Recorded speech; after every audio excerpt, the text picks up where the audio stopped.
throwaway for obvious reasons. The first thing everyone remembers is that I ruined Thanksgiving. That morning, I told my wife I didn't want my brother in our house anymore. I didn't yell, I didn't explain. I just said that if he came, I would leave. She stared at me like I'd insulted her family dog.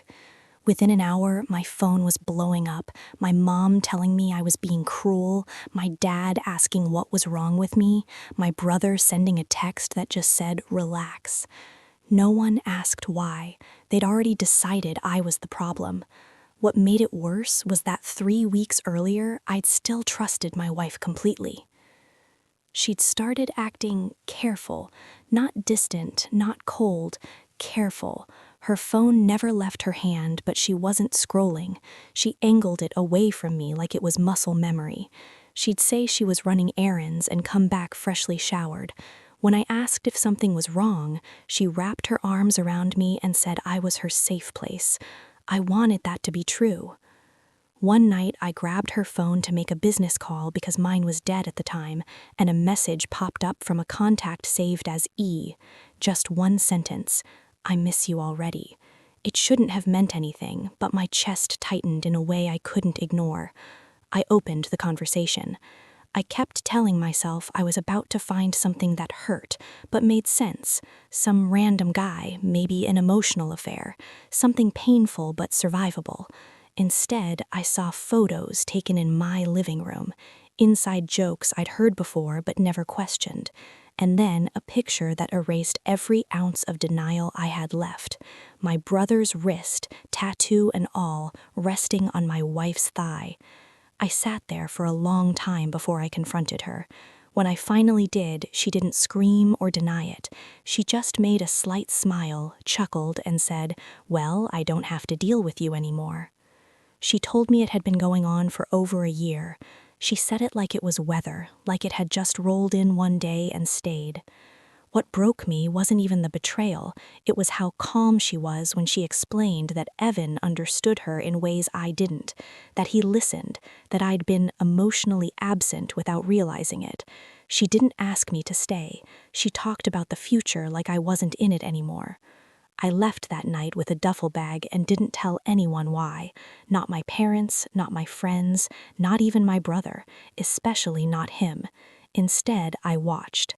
I documented messages, I noted dates, I installed cameras in the house I legally owned and forced myself to see what I already knew was happening. My brother walking in like he belonged there, my wife laughing the way she used to laugh with me. The ease of it all hurt more than the sex ever could. What I didn't expect to learn was that they'd been telling a story about me, that I was cold, that I was unstable, that my wife was scared of upsetting me. Suddenly, the looks I'd been getting from my family made sense. I wasn't just being difficult, I was the villain in a story I didn't know was being told. When they finally decided to be honest, they framed it like they were doing me a favor. They said they were in love, that they wanted to handle things with maturity and respect. My brother actually thanked me for being understanding. I didn't argue. I just nodded and suggested we still host Thanksgiving. Closure, I said, one last normal moment. They agreed. Everyone came, my parents, aunts, cousins.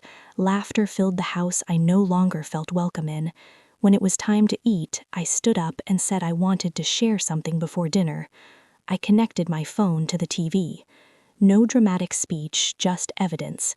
Messages, photos, dates, videos, my brother's voice, my wife's laugh, the type of evidence which would crush their made-up story once and for all.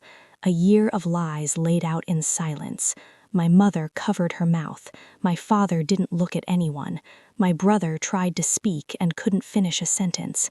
My wife slid out of her chair and hit the floor. I walked out before anyone could ask me to explain. The divorce was brutal but clean. The prenup held. The house went to me, then I sold it. My wife moved in with Evan. It lasted 3 months before he walked away, apparently shocked that someone capable of betrayal might betray him too. My family doesn't talk about my brother anymore. They talk to me carefully like someone who survived something contagious. I moved. I started therapy. I learned how quiet life can be when you're no longer bracing for the next lie. I met someone later unexpectedly. She doesn't flinch when I ask questions. She doesn't treat transparency like a burden. When I told her the worst thing that ever happened to me, she didn't try to minimize it or fix it.